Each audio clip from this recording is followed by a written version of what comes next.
Long COVID, whether it be associated with the infection or the vaccination, is really the new chronic fatigue syndrome.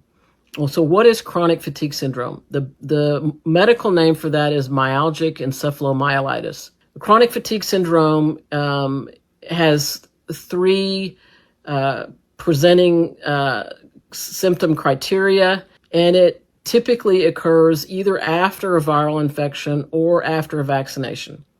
So classically, it's seen after an Epstein-Barr virus infection, such as mononucleosis, or the influenza vaccine is another example. And what happens is when the body is exposed to an antigen, whether it be from a virus or a vaccine, it appropriately produces an antibody.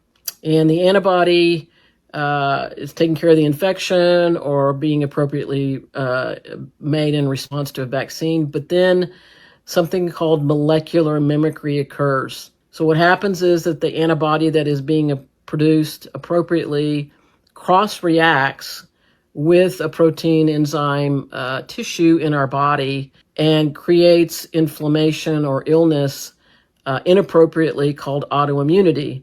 So that's the mechanism of autoimmunity. And it is very common for people to be genetically predisposed to this molecular mimicry and then to get a viral infection that can lead to illness. Perfect example is diabetes. So chronic fatigue syndrome occurs typically after a virus or in vaccination, and it is happening with the COVID infection and the COVID vaccination. So what are those three kind of diagnostic criteria?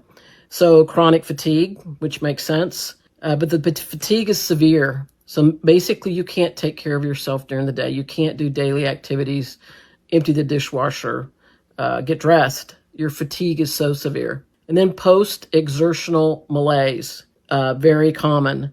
So let's say you go to the mailbox or you walk the dog. You are completely and totally wiped out. And we're talking about 2 or 3 days to recover. So that's post-exertional malaise. And then non-restorative sleep.